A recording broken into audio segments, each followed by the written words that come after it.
కూడా ఆయన వినడం మాత్రం కాకుండా సంఘాభివృద్ధి కొరకు గురించి కూడా కొన్ని విషయాలు ఆయన వింటాడు. ప్రియమైన వాళ్ళ అయితే ఇక్కడ మనకు పాప క్షమాపణ గురించి ప్రభువా నన్ను క్షమించని మనం ప్రభు దగ్గర ఎలా ప్రతిమాలుకుంటున్నామో అలాగే మన కుటుంబం గురించి కూడా మనం దేవుని దగ్గర ప్రతిమాలుకోవాలి.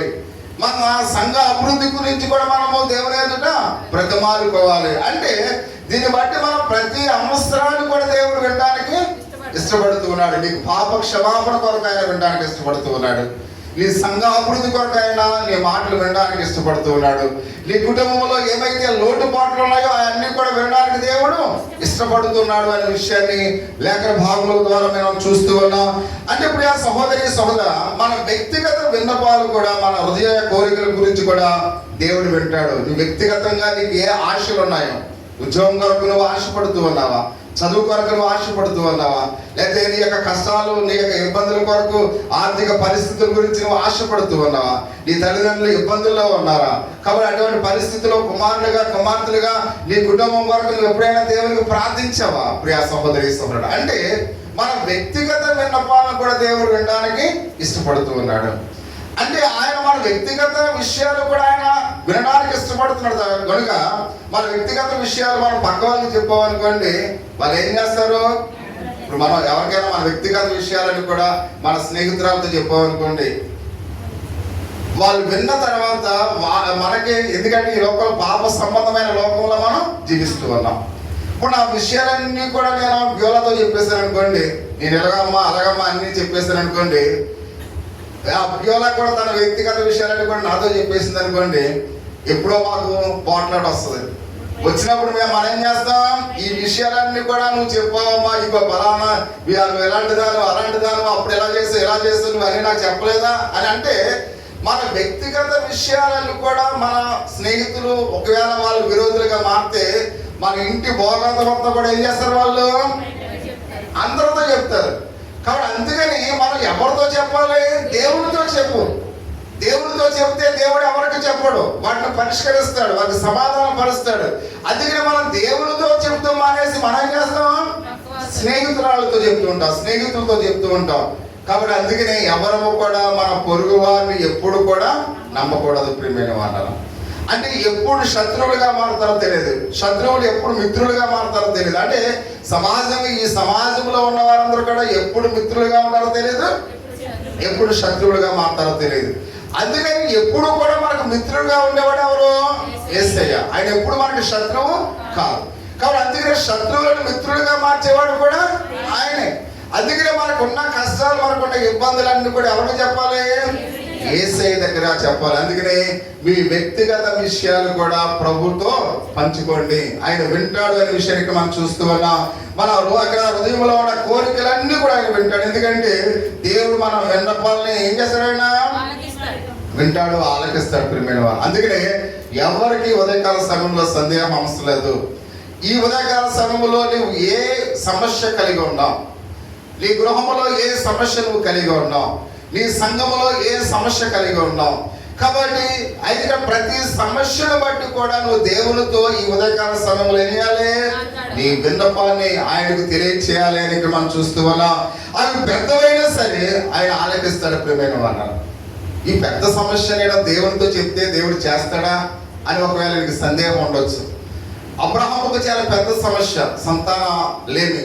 కాబట్టి ఇది పెద్ద సమస్య కదా, నాకేమో 99 సంవత్సరాలు నా భార్యకు వచ్చేసినాయి, 100 సంవత్సరాలు నాకు వచ్చేసినాయి.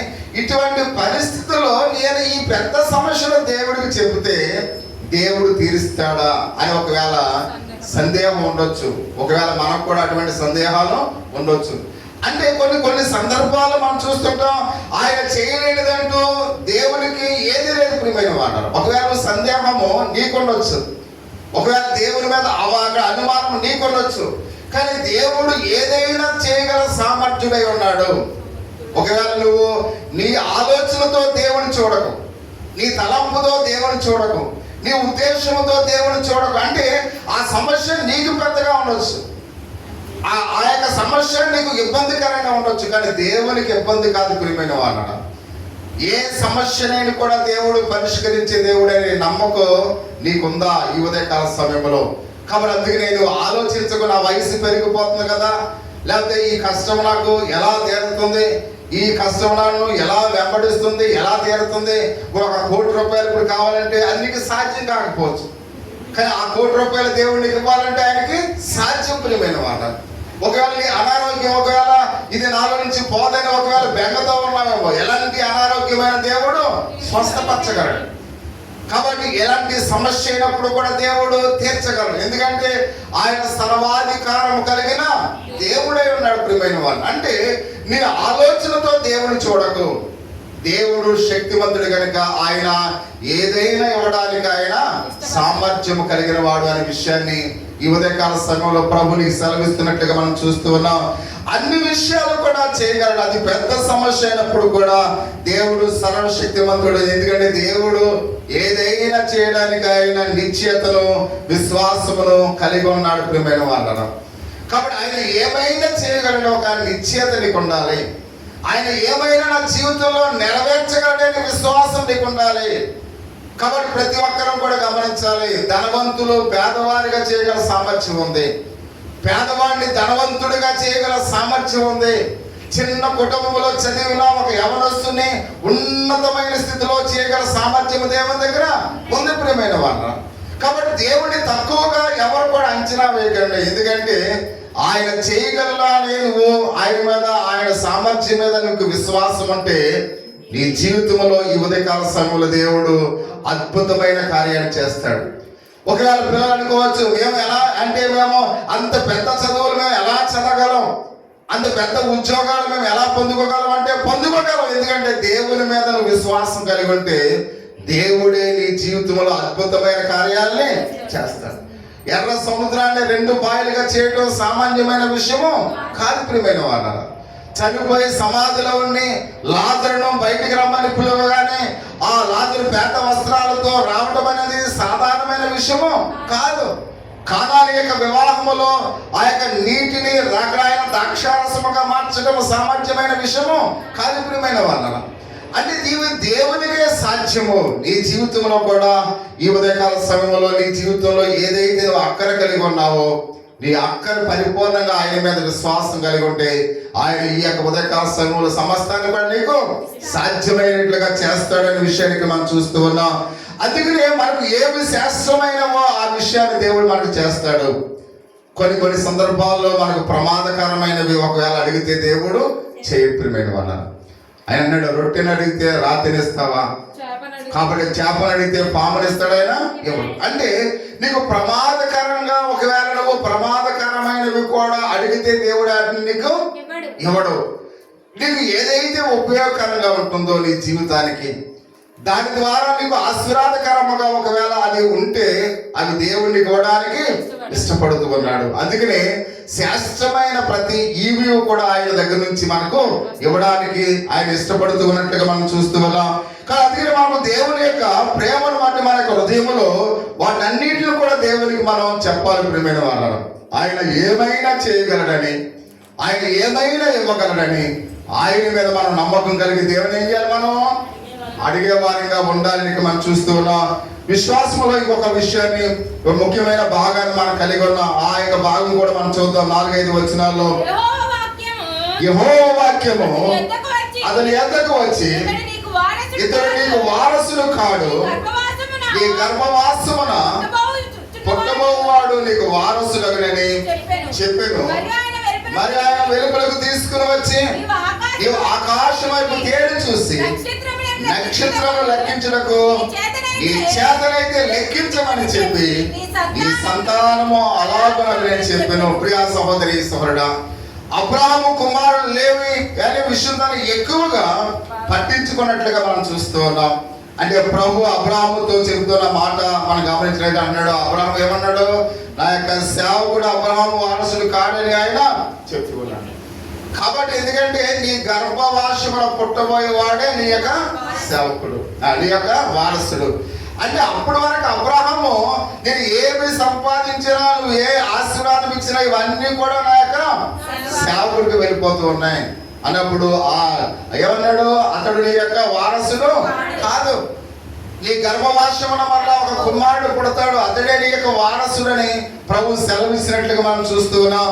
ఈ చెప్పవలసింది ప్రభు దగ్గర ఇంకా ఉంది అనే విషయాన్ని మనం గమనించాలి ప్రియమైన వాళ్ళు. ఆయన అబ్రహామును వెలుపులకు తీసుకొచ్చి ఏమన్నాడు, ఆకాశంలోని వేలాది కొలది నక్షత్రాలని అక్కడ చూపించి అబ్రహాం పిలుస్తున్నాడు. ఎలా అబ్రహాం చూడు, ఒకసారి పైకి చూడు, ఆకాశంలో ఆ నక్షత్రాలు నువ్వు లెక్క పెట్టు. అసలు నక్షత్రాలు లెక్క పెట్టగలవమ్మా? లెక్క పెట్టలేవు. అంటే ఆకాశంలో ఉన్న నక్షత్రాలను అసలు లెక్క పెట్టలేనంత విస్తారమైన సంతానాన్ని నీకు నేను ఇస్తాను. ఎంత గొప్ప ఆశీర్వాదం ఒకసారి గమనించారు. అయితే దేవుని యొక్క ఆశీర్వాదములు అలా ఉంటాయి ప్రియమైన వాళ్ళ. అసలు మనం నమ్మ సౌఖ్యము కాని ఆశీర్వాదాలు దేవుడు మనకు ఇస్తాడు. కొన్ని సందర్భాల్లో దేవుడు అత్యధికమైన దీవెనలు మనకు ఇస్తూ ఉంటాడు. మనకే ఆశ్చర్యం వేస్తుంది. కాబట్టి ఇక్కడ మనం చూస్తున్న బాగా చదువుకున్న వాళ్ళకేమో ఒక్కోసారి మార్కులు తక్కువ వస్తాయి. దేవుని విశ్వాసంలో ఉండి దేవుని మీద నమ్మకం ఉండి ఆ యజ్ఞం రాసిన వాడికి ఎక్కువ మార్కులు వస్తాయి. అప్పుడు మనం ఏమనుకుంటాం, ఇదేంట్రా బాబు, నేను సరిగ్గా చదవలేకపోయినా కానీ దేవుడు గొప్ప జ్ఞానాన్ని, అంటే అలాగే చదవద్దని కదమ్మా, కాబట్టి చదవాలంటే. కాబట్టి కొన్ని సందర్భాల్లో దేవుడు చేసిన కార్యాలు చాలా అద్భుతం ప్రియమైన వాళ్ళు. కొన్ని సందర్భాల్లో దేవుడు చేసిన అద్భుతమైన కార్యాలు మన జీవితాల్లో ఇవి ఎలా సంభవించినాయి మన ఊహకు కూడా మనకి అందదు ప్రియమైన వాళ్ళ. అంటే దేవుడు అత్యధికమైన, అంటే అబ్రహాము అనేకులకు సంతానము కలిగి ఉంటామని చెప్పినప్పుడు అబ్రహాము ఏ విధంగా స్పందించాడో ఒకసారి గమనించారు ప్రియమైన వాళ్ళ. అబ్రహాము ఏ విధంగా కూడా ఆయన స్పందించలేదట. మీకు అర్థమవుతుందా? కాబట్టి అబ్రహాము అంటే ఆకాశ నక్షత్రాన్ని చూపించి నీ సంతానం ఇంత విస్తరింప చేస్తానని చెప్పినప్పుడు, కాబట్టి అక్కడ అబ్రహాము ఏ విధంగా కూడా ఏం చేయలేదంట, స్పందించలేదు అనే విషయానికి మనం చూస్తున్నట్టే మనకొక ఆయన విషయాన్ని అక్కడ నేర్పిస్తున్నట్లుగా మనం చూస్తూ ఉన్నాం. ఎందుకంటే దేవుడు అతనికి మంచి వార్తని చెప్పినప్పుడు కూడా అబ్రహాము ఏ విధంగా స్పందించలేదు మనం చూడటం ఎంతో ప్రాముఖ్యతను అక్కడ తెలియపరుస్తుంది ప్రియమైన వాళ్ళ. కాబట్టి ఎంతో మంచి వార్త చెప్పాడు దేవుడు. అప్పటి వరకు అసలు సంతానమే లేదు. ఆ సంతానం లేని అబ్రహాము ఏమన్నాడు, నీ సంతానాన్ని ఇక్కడ విసిరే, ఇక్కడ మామూలుగా ఆకాశ నక్షత్రం వల్ల నేను అది ఇక్కడ చేస్తానన్నప్పుడు అది మంచి మాట. కానీ ఆ మంచి మాటకు అబ్రహాం ఏమైనా స్పందించాడంట, ఏ విధంగా స్పందించలేదని ఇక్కడ మనం చూస్తూ ఉన్నాం. అబ్రహాము దేవుని ప్రశ్నించలేదు ప్రియమైన అన్నారు. అబ్రహాము దేవుని ప్రశ్నించాడా? ఏ మాత్రం కూడా ప్రశ్నించలేదు. అతను ప్రభు పట్ల అనుమానాన్ని కలిగలేడు అనే విషయాలు ఇక్కడ మనం గమనించాలి. అతను ఎందుకు స్పందించలేదంటే ప్రభు పట్ల ఆయనకి ఏమి లేదు, అనుమానం లేదు, సందేహం లేదు. అంత మాత్రమే కాకుండా దేవుడు చెప్పిన దాన్ని అబ్రహాము ఎప్పుడు కూడా అడ్డు చెప్పలేదు అనే విషయాన్ని ఇక్కడ మనం చూస్తూ ఉన్నాం. అంటే అది ఏ విధంగా జరుగుతుందో లేక అది ఏ విధంగా జరగదు అని ఏ మాత్రము కూడా అబ్రహాము దేవుణ్ణి ప్రశ్నించలేదు అనే విషయాన్ని ఇక్కడ మనం చూస్తున్నాం. ప్రియమైన వాళ్ళరా, నిజంగా నువ్వు నాకు సత్యము చెప్తున్నావని మనం అంటాం. అప్పుడు వరకు మనకు సంతానం లేదనుకోండి, ఆకాశం వైపు చూపించి ఇటువంటి మామూలుగా విస్తారమైన సంతానం నీకు ఇస్తానని ఒకవేళ అంతానని అనుకోండి, మనం ఏమంటాం, అమ్మా ఏం చేస్తాం, చాలా చాలా చెప్పవలేమయ్యా, అక్కడ ఒక పిల్లవాడు కూడా ఏంటంటే ఇంత సంతానం నాకు ఎలా ఇవ్వగలవు, ఇది నిజమేనా, నువ్వు చెప్పే మాట సత్యమేనా అని మనం ఏం చేస్తాం, ప్రశ్నిస్తాం. ప్రియమైన వాళ్ళ, ఎవరైనా అరే నీకు 1,00,000 రూపాయలు ఇస్తాను ఒక 10 నిమిషాలు అంటే మనకు ఒకసారి ఎప్పుడు ఆశ్చర్యం కలుగుతుందా, అమ్మా ఇదేంటి 1,00,000 రూపాయలు ఎక్కడి నుంచి తెచ్చేస్తాడని మనం వాడిని ఎన్ని ప్రశ్నలు అడుగుతా ఉంటాం. 1,00,000 రూపాయలు ఎప్పుడు ఇస్తాం, అసలు నీకు ఎక్కడి నుంచి వచ్చినాయి, ఇవన్నీ కూడా ప్రశ్నలు మనం అడుగుతాం. అంటే మనం అడగలేదనుకోండి అతని మీద మనకేముంది, నమ్మకం ఉంది. మనం అడగలేదనుకోండి, అరే నీకు 1,00,000 రూపాయలు ఇస్తారా రేపు పొద్దుకన్నా అనుకోండి అన్నాడు అనుకోండి, మనం ఏ విధంగా మాట్లాడేదనుకోండి ఆ వ్యక్తి మీద మనకేముంది, నమ్మకం ఉంది, ఇస్తాడు, తన వాగ్దానాన్ని అతడు నిలబెట్టుకుంటాడు. అంటే ఇక్కడ అబ్రాహాము ఏ విధంగా కూడా దేవుణ్ణి ప్రశ్నించట్లేదు, నువ్వు ఎలా ఇస్తావు ఏం చేస్తావు అని కూడా అతడు ప్రశ్నించిన, అంటే దేవుని మీద అతనికి ఏమి లేదు, అనుమానం లేదు, దేవుడు తప్పగా ఈ కార్యాన్ని చేస్తాడనే విశ్వాసం ఉంది. కాబట్టి అందుకని అబ్రాహాము దేవుని ఏ విధంగా కూడా ప్రశ్నించడం లేదనే విషయాన్ని చాలా తేటతెల్లగా రాయబడినట్లుగా మనం చూస్తూ ఉన్నాం. అందుకని అడగలేదు, అందుకు బదులుగా ప్రభు తనకు చెప్పలేదని అబ్రాహాము విశ్వాసముతో దాన్ని నమ్మాడు అనే విషయాన్ని మనం గమనించాలి. అంటే నిజమైన విశ్వాసము ప్రశ్నించదు ప్రియమైన వాళ్ళ. నిజమైన విశ్వాసం ఏం చేయదు, ప్రశ్నించదు. కాబట్టి అందుకనే మన తండ్రి పట్ల మనకు నమ్మకం అంటే తల్లిదండ్రులు మనకు క్షేమకరంగా మనల్ని ప్రేమిస్తారు అనే విషయం మనం తెలుసుకుంటాం. కాబట్టి కొన్ని సందర్భాల్లో తల్లిదండ్రులకు దూరంగా పిల్లలు ఆలోచిస్తున్నారు. వాళ్ళు ఎలా ఆలోచిస్తుంటారు? తల్లిదండ్రుల యొక్క ప్రేమకు వాళ్ళు చాలా దూరంగా వెళ్ళిపోయి ఆలోచిస్తూ ఉంటారు. అంటే ఎందుకు ఆ పిల్లలు ఆలోచిస్తూ ఉన్నారు? తల్లిదండ్రుల మీద వాళ్ళకి ఏమీ లేదు, నమ్మకం లేదు. అంటే నమ్మకం అంటే తల్లిదండ్రులు మన జీవితాల్లో మనకు యోగ్యమైనవే చేస్తారని నమ్మకం అంటే పిల్లలకు ఎటువంటి బాధ ఉండదు ప్రియమైన వాళ్ళ. అందుకని ఎప్పుడు కూడా మనము తల్లిదండ్రులను ఎప్పుడు కూడా అనుమానించకూడదు. తల్లిదండ్రుల యొక్క ప్రేమను ఎప్పుడు కూడా దూరంగా మనము ఉండకూడదు. కాబట్టి అందుకని ఇక్కడ అబ్రహాము దేవుని ప్రేమించాడు కనుక, అబ్రహాము దేవుని విశ్వాసం కలిగి ఉన్నాడు కనుక, అబ్రహాము దేవుని మాట నమ్మాడు కనుక అతనిలో ఆయన ఎటువంటి అనుమానం అనేది లేదు అనే విషయం చాలా తేటతెల్లగా ఇక్కడ రాయబడినట్లుగా మనం చూస్తూ ఉన్నాం. అదేవిధంగా నేటి క్రైస్తవుల వాగ్దానాలను మనం విన్నప్పుడు వాటి ఎందుకు మనం ఏం చేయాలి? విశ్వాసం కలిగి ఉండాలి. దేవుడు బైబిల్ గ్రంథంలో అనేకమైన వాగ్దానాలు ఇచ్చాడు. కాబట్టి నువ్వు క్రైస్తవ విశ్వాసుడు అయితే, నువ్వు క్రైస్తవ విశ్వాసురాలు అయితే ఆయన వాగ్దానం నీవు నమ్మి ఉండాలి. కాబట్టి అబ్రహాముతో చేసిన వాగ్దానం అబ్రహాము ఎలా నమ్మాడో, ఒకవేళ నువ్వు సంతానం లేకపోయినా దేవుని మీద నమ్మకం ఉంటే దేవుడు తప్పగా నీకు సంతానాన్ని ఇస్తాడు. నువ్వు ఆర్థిక పరిస్థితుల్లో ఒకవేళ నలిగిపోతుంటే నీ ఆర్థిక పరిస్థితుల్లో నుండి ఆయన దేవుడు నిన్ను లేవనిస్తాడు.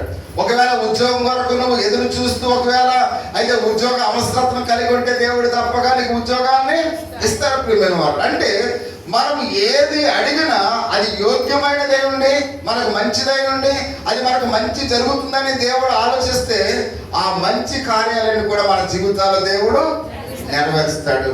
కాబట్టి అందుకని ఏమాత్రము కూడా విశ్వాసకు ఏ విధంగా అపనమ్మకం అనేది ఉండకూడదని ఈ మాటల ద్వారా మనం చూస్తున్నాం. కానీ అటువంటి నిశ్చయత